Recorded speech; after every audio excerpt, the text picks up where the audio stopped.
Class 12 पिछले video में हम लोगों ने जो है एससी वर्मा बुक से 18 नंबर तक क्वेश्चन कर लिया था।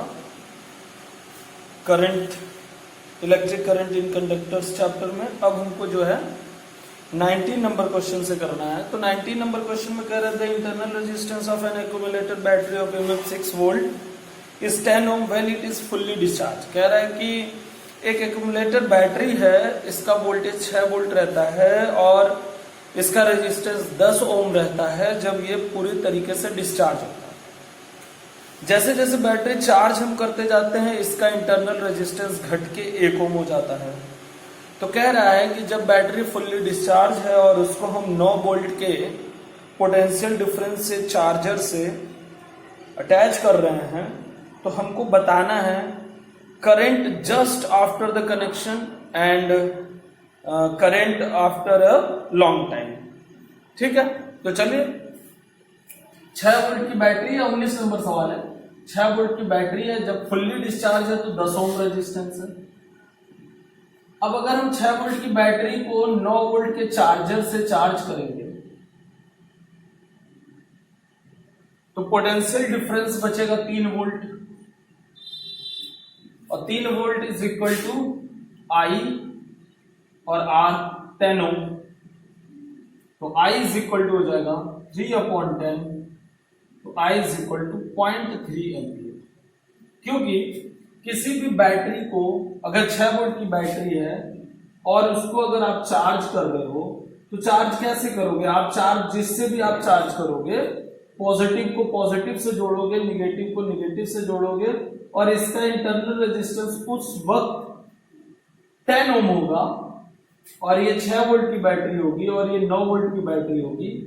तो आप किसी भी सर्किट को कंप्लीट करेंगे, अगर हम इधर I लेके चल रहे हैं तो I जब आप लेके चलोगे तो यहाँ पे बड़ी जो है इधर 9 वोल्ट लिखेंगे और फिर आप इधर जब जाएंगे तो आप लिखेंगे -IR और जब इधर आप जाएंगे तो -6 इज इक्वल टू 0 लिखेंगे लूप लॉ के अकॉर्डिंग।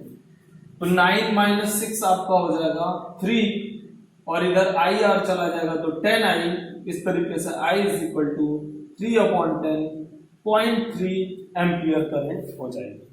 ठीक है, लेकिन जब ये फुल्ली चार्ज हो जाएगा तो फुल्ली चार्ज होने के बाद इसका रेजिस्टेंस जो हो जाएगा वो 1 ओम हो जाएगा और जब 1 ओम हो जाएगा तो हम यहाँ पे 1 ओम लिखेंगे और फिर ये हो जाएगा 3/1 यानी तब 3 एम्पियर करंट हो जाएगा। यानी जब ये फुल्ली डिस्चार्ज है तो हमको 10 लेना है और जब ये फुल्ली चार्ज है तो हमको क्या लेना है? हमको 1 ओम ले लेना है।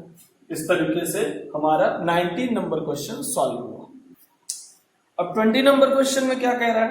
20 नंबर क्वेश्चन में कह रहा है find the value of I1 upon I2 in the figure. A option दे रहा है जब R.1 हो, R1 हो, R10 हो, अलग अलग ऑप्शन। और इसमें कह रहा है note from your answer that in order to get more current from a combination of two battery they should be joined in parallel in external resistance is small and series the external resistance is large as compared to the internal resistance। okay, तो आपको 2 images दिए गए हैं 6 volt 1 ओम, 6 volt 1 ओम और आपको बाहर देखिए 20 number का 20 नंबर में एक 6 वोल्ट की बैटरी है और इसके 1 ओम का इंटरनल रेजिस्टेंस है और इसमें एक और 6 वोल्ट की बैटरी है, 1 ओम का इंटरनल रेजिस्टेंस है और इसके बाहर एक रेजिस्टेंस है R। ठीक है, और इसमें करंट जो है I1 जा रही है, ये R है, इसमें I1 करंट जा रही है। दूसरा जो इमेज है इसमें दोनों बैटरी पैरेलल है, दोनों बैटरी पैरेलल है।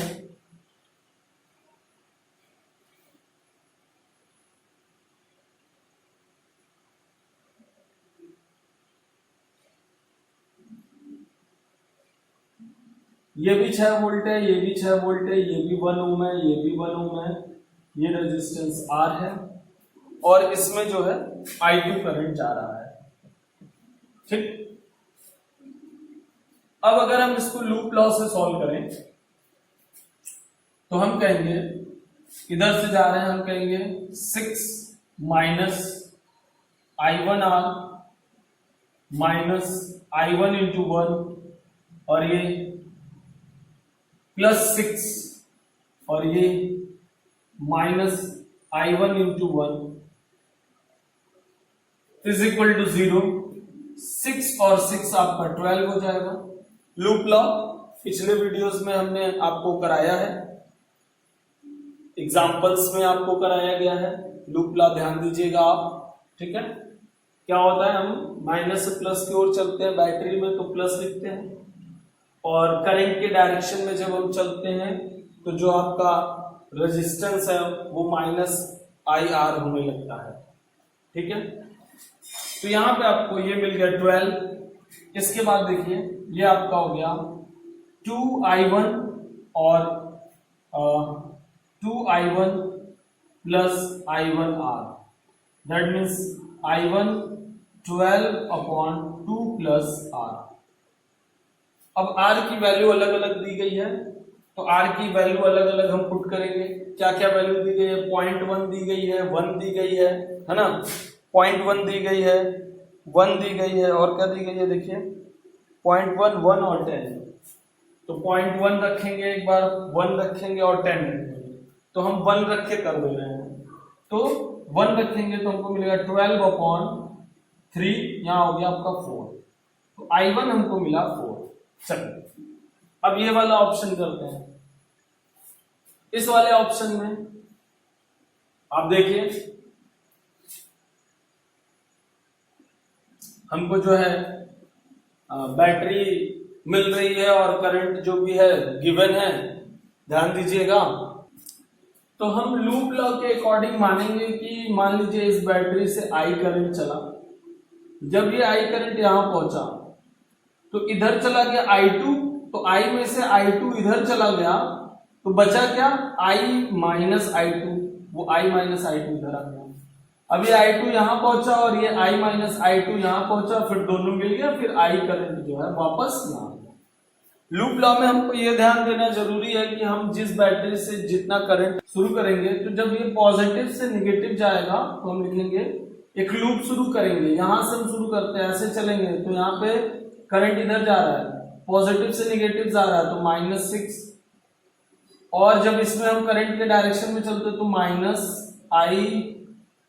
-IR, फिर ये हम करंट के डायरेक्शन में जा रहे हैं तो -I इंटू R, फिर ये हो गया आपका निगेटिव से पॉजिटिव जा रहे हैं तो +6 इज इक्वल टू 0। 6 से 6 खत्म हो गया, -I plus I2 minus I बराबर 0, तो I2 बराबर 2I। अब देखिए ये एक लूप कंप्लीट हो गया, अब ये वाला लूप चलेंगे, ये वाला लूप चलेंगे तो I2 माइनस I2R, R को हमने इस वाले पार्ट में 1 रखा है तो यहाँ पे भी हमने 1 रख लिया। फिर ऐसे जाएंगे, इधर आएंगे तो इधर करंट इधर जा रहा है और हम ऐसे चल रहे हैं तो इसको लिखना पड़ेगा प्लस I माइनस I2R, और यहाँ निगेटिव से पॉजिटिव जा रहे हैं तो +6 इज इक्वल टू 0। तो यहां पे आपको मिल गया I2 नेगेटिव प्लस, यहां पे अगर हम I2 की I की वैल्यू रख दें, चलिए यहां पे I की वैल्यू हम रख देंगे I2/2, तो I2/2 में से I2 माइनस हुआ तो -I2/2, और यहां बचा 6 को इधर भेज देंगे -6 हो जाएगा। तो आपको मिल गया 6 इज इक्वल टू 3/2 I2, तो 3 2 जा, और I2 इज इक्वल टू हो गया 2 2 जा 4। अब हम क्या कर देंगे, I1/I2 कर देंगे, तो I1/I2 is equal to 4/4, answer आ जाएगा 1। तो इस तरीके से आप R को एक बार 0.1 लेके कर लीजिए, एक बार 1 लेके कर दिया हमने, और एक बार आप 10 लेके कर दीजिए। सोल्यूशन सेम टू सेम बनना है। यहाँ पे R को एक बार आपको 0.1 रखना है, और यहाँ पे R को आपको जो है, जो हमने यहाँ पे लिखा हुआ था, यहाँ पे 0.1 लेना है। तीसरे केस में आपको यहाँ 10 लेना है और यहाँ पे भी 10 लेना है। बाकी सारी प्रक्रिया सेम टू सेम चलेगी। तो लूप लॉ में, लूप लॉ लगाते समय इस बात का आप बहुत ही अच्छे से ध्यान रखेंगे कि आपको क्या करना है।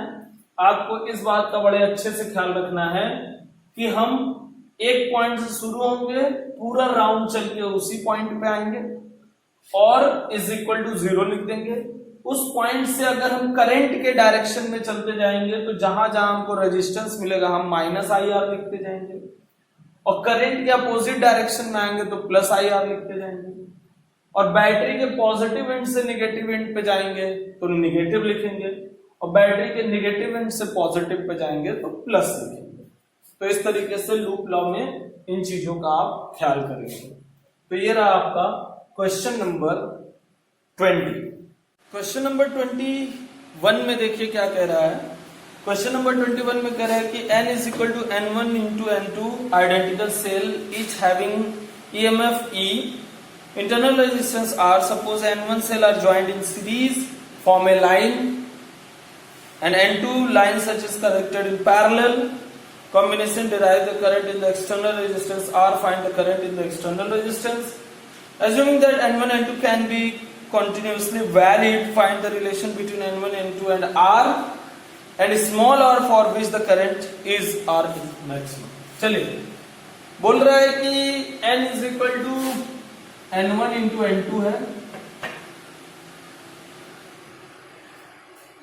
और कह रहा है कि n1 बैटरीज जो है वो सीरीज में है, और प्रत्येक बैटरी का जो EMF दिया गया है वो जो है E है, और प्रत्येक बैटरी का इंटरनल रेजिस्टेंस R है। तो देखिए ये ऐसे हो जाएगा, फिर एक बैटरी ऐसे लगेगी, फिर ऐसे होगा, फिर एक बैटरी ऐसे लगेगी, फिर ऐसे, ऐसे जो है N1 बैटरीज लगी हुई है, N1 बैटरीज, ठीक है। सबका ER सबका EMF E है, और ऐसे ऐसे करके एक और लाइन ऐसे लगी हुई है, ऐसे एक और लाइन लगी है, फिर एक और लाइन लगी हुई है, फिर एक और लाइन लगी हुई है। इस तरीके से N2 लाइंस लगी हुई है, ऐसे गिनते हुए 1 2 3 4 N2 लाइंस ऐसे लगी हुई है, और ऐसे N1 बैटरीज लगी हुई है।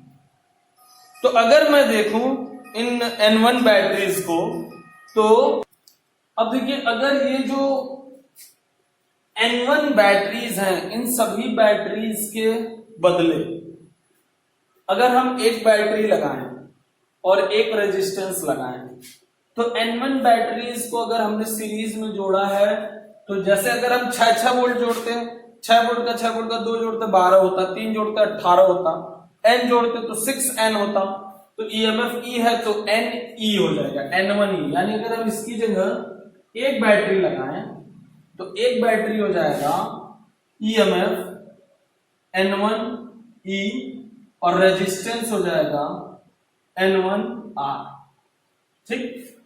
अब ऐसे ही हमने क्या किया, हमने ऐसे ही कितनी बैटरीज ऐसे ही लगा दी, N2 लाइंस में ऐसी ही बैटरीज लगा दी, N2 लाइन में ऐसी ही बैटरी लगा दी जिसमें प्रत्येक का EMF N1E है और रेजिस्टेंस N1R है, N1E है, N1R है, ऐसे ही हमने लगा दिया, ठीक है। अब क्या कह रहा है, कह रहा है इसमें कि इसमें हमने जो है, इस कॉम्बिनेशन में हमने जो है एक एक्सटर्नल रेजिस्टेंस R है, और इन सब के बाद लास्ट में एक हमने रेजिस्टेंस जो है वो R लगा दिया। अब कह रहा है find the current in the external resistance, और हमको बता रहा है कि इस एक्सटर्नल रेजिस्टेंस में कितना करंट जाएगा। तो मैं आपको बता दूं जब सेम वोल्टेज की बैटरी को पैरेलल में जोड़ते हैं तो इनका ईएमएफ ना तो बढ़ता है ना तो घटता है, नेट ईएमएफ हमको मिलेगा N1E। और पैरेलल में जब हम R बैटरीज को N2 बैटरीज को पैरेलल में जोड़ेंगे तो हम लिखेंगे 1/R net is equal to 1/N1R 1/N1R 1/N1R कितनी बार? N2 बार। तो हमारा हो जाएगा N2/N1R। अब इसका रेसिप्रोकल करेंगे हम, रेसिप्रोकल करेंगे तो R इज इक्वल टू हमारा आ जाएगा N1R/N2। और इसमें जो एक्सटर्नल R है उसको जोड़ देंगे तो R नेट हो जाएगा हमारा, इसमें एक्सटर्नल R को हम जोड़ देंगे तो हमारा हो गया N1R प्लस N2R/N2। ये सभी पैरेलल में और ये फिर सीरीज में हो जाएगा। ठीक, अब देखिए हमारा नेट ईएमएफ हो गया है N1E is equal to I और R की वैल्यू हो जाएगी N1R प्लस N2R/N2। तो हमको मिल गया I is equal to N1 N2 EMF upon N1 small r और N2 कैपिटल R। इस तरीके से हमको करंट की वैल्यू मिल गई। तो ये हो गया आपका क्वेश्चन नंबर 21 का जो है फर्स्ट पार्ट। अब सेकंड पार्ट में क्या कह रहा है?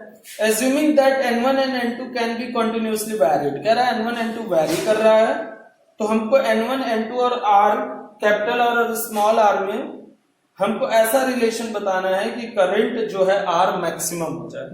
तो हमको क्या करना होगा? करंट मैक्सिमम करने के लिए इसका मैक्सिमा निकालना होगा। और इसका मैक्सिमा कैसे निकलेगा? इसके मैक्सिमा को निकालने के लिए हमको इसको डिफरेंशिएट करके जीरो करना होगा। तो चलिए हम इसको डिफरेंशिएट करके जीरो करते हैं।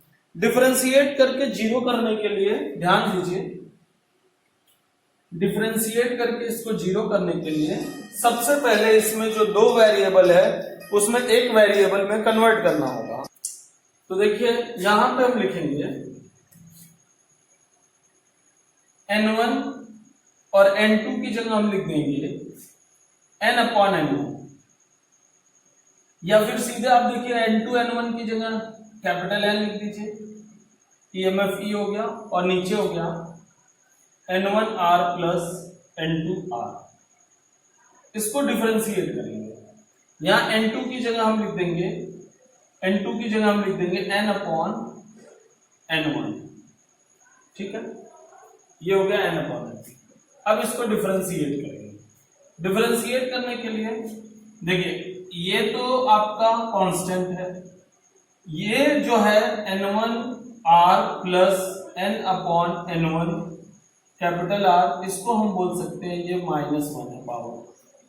तो जब आप इसको डिफरेंशिएट करते हैं तो -1 बाहर आके मल्टीप्लाई हो जाएगा तो -NE और ये हो जाएगा N1R प्लस N/N1R, ये हो जाएगा -2। फिर इसके बाद इनटू इसका डिफरेंशिएशन आप करेंगे तो N1 इंटू R का आपका बचेगा R plus N1 into R/N1 का बचेगा NR। सेम वही चीज माइनस आ जाएगा इधर, क्योंकि ये N1 है यहां आएगा तो N1 की पावर -1 तो -1 और यहां पे हो जाएगा N1 स्क्वायर। अब इसको इक्वल टू 0 कर दो। ठीक है, जैसे ही हमने इज इक्वल टू 0 किया ये पूरा मटेरियल 0 हो जाएगा और हमको क्या मिलेगा? R इज इक्वल टू मिल जाएगा NR/N1 स्क्वायर। यहां पे हम N की जगह लिख सकते हैं N1 N2 R/N1 square. N1 से N1 कट गया और हमको मिल गया N1R बराबर N2R। तो N1R बराबर N2R, यही शर्त हो जाएगी। अगर N1R बराबर N2R हो जाए तो हमको मैक्सिमम करंट मिल जाएगा। तो कभी भी फिजिक्स में किसी भी क्वेश्चन का मैक्सिमा या मिनिमा निकालना होता है तो उस चीज को हम क्या कर देते हैं, मैथ्स में यदि हम उसको डिफरेंशिएट करते हैं और डिफरेंशिएट करके इज इक्वल टू 0 कर देते हैं और हमारा रिलेशन आ जाता है। तो ये रहा आपका क्वेश्चन नंबर 21। इसके बाद देखिए कह रहा है एक बैटरी है 100 वोल्ट की, रजिस्टर है and register of resistance 10 kilo ohm, ठीक है, are joint in series. This system is used as a source to supply current to an external resistance R. If R is not greater than 100 ohm, the current through it is constant up to a significant digit. Find a value. This is the basic principle of constant current source. देखिए समझिए इस question में। इस question में ये कह रहा है कि बैटरी के साथ ऑलरेडी हमने इतना बड़ा रेजिस्टेंस जोड़ रखा है, 100 वोल्ट की बैटरी है और इसके साथ हमने 10 किलो ओम, 10 किलो ओम का मतलब हो गया 10 इंटू 10 टू द पावर 3 ओम की रेजिस्टेंस लगा दिया। अब इस रेजिस्टेंस में अगर हम एक्सटर्नल रेजिस्टेंस कोई जोड़ रहे हैं और वो एक्सटर्नल रेजिस्टेंस अगर 100 ओम का भी है, 100 ओम का भी है, तो I इज इक्वल टू, देखिए पहले I is equal to V by R. V अगर 100 ले लें हम और R को बस हम इतना ही लें, मान लीजिए R हमारा यहां कुछ भी नहीं है, 100 नहीं है, कुछ भी नहीं, बस ऐसे हमने कनेक्शन कर दिया, तो हमको क्या मिल रहा है 10 इंटू 10 टू द पावर 3 और ये 10 टू द पावर 4 हो जाएगा, 10 टू द पावर 2 माइनस आपको मिलेगा 10 टू द पावर -2 एम्पियर, मतलब 0.01 एम्पियर। अब ये बताइए अगर इसकी जगह हमने, इस R की जगह हमने इसमें 100 और जोड़ दिया तो अब हमारा आंसर क्या हो जाएगा 100 अपॉन, यहां पे हो जाएगा 10000 और इसमें 100 जुड़ गया तो हमारा रेजिस्टेंस हो गया इतना। तो जब इतना रेजिस्टेंस हो गया 10100 10,100, तो अगर हम 100 को 10,100 से डिवाइड करें तो आएगा 0.0099 और अगर देखा जाए 0.0099 को हम लिख सकते हैं 0.0, इस 99 को हम लिख सकते हैं 10 और इसको हम लिख सकते हैं 0.01। तो आप देखिए अगर हम 2 डिजिट तक की बात करें तो हमारा आंसर लगभग क्या है, कांस्टेंट है। 0.01 की जगह बस क्या आ गया 0.0099 आ गया, है ना, तो कोई खास फर्क नहीं पड़ा। तो इस क्वेश्चन का यही कहना था कि अगर हम किसी भी वोल्टेज बैटरी के साथ एक बड़ा रेजिस्टेंस लगाते हैं और उसके बाद अगर हम किसी छोटे रेजिस्टेंस को जोड़ते हैं तो उसमें छोटा रेजिस्टेंस जो है 100 का हो, 99 का हो, 98 का हो, तो उसमें करंट कुछ खास डिफरेंस नहीं आता है करंट में, उसकी वैल्यू हम कांस्टेंट मान सकते हैं। अगले क्वेश्चन में देखिए क्वेश्चन नंबर 23 में क्या कर रहा है, if the reading of a meter A1 in the figure is 2.4, what will be the meter A2 and A3 reads. देखिए सिंपल सा क्वेश्चन है, ध्यान से समझिएगा इसको। इसमें A3 है और इसमें करंट जा रहा है और इसमें रेजिस्टेंस है 10 ओम, फिर यहां से आपका A1 है 20 ओम और फिर यहां पे आपका A2 है और इसके बाद उसमें रेजिस्टेंस है आपका 30 ओम।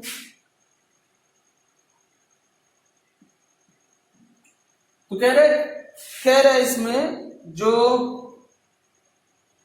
A1 की जो रीडिंग है वो 2.4 एम्पियर, यानी इसमें 2.4 एम्पियर की रीडिंग दे रहा है, यानी इसमें 2.4 एम्पियर का करंट जा रहा है। अब ये बताइए यहां से कोई करंट आया है, ये करंट 2 हिस्से में बटा होगा, यहां गया होगा I1 और यहां गया होगा I-I1। अच्छा, इसमें 2.4 एम्पियर की करंट जा रही है, तो इसका पोटेंशियल डिफरेंस निकाल लीजिए। अगर ये A है, ये B है, तो VA माइनस VB आपको मिल जाएगा IR। I आपको हो गया 2.4 इंटू R हो गया 20, तो आपको मिल गया 48 वोल्ट। और यही VA माइनस VB आपका इधर से भी IR हो जाएगा, I इंटू 30, तो I इज इक्वल टू हो जाएगा 48 अपॉन 30, तो ये हो जाएगा आपका 1.6 एम्पियर। तो A2 की रीडिंग कितनी हो गई? 1.6 एम्पियर। 2.4 एम्पियर और 1.6 एम्पियर, तो इसमें से कितना एम्पियर गया होगा? 2.4 एम्पियर और 1.6 एम्पियर दोनों मिला के इसमें गया, ऊपर चला गया 2.4, नीचे चला गया 1.6, तो ये हो गया 6 4 10 और 2 1 3 1 4, यानी A3 की रीडिंग आ जाएगी 4 एम्पियर और A2 की रीडिंग आ जाएगी 1.6 एम्पियर। इस तरीके से ये वाला क्वेश्चन आपका कंप्लीट हुआ।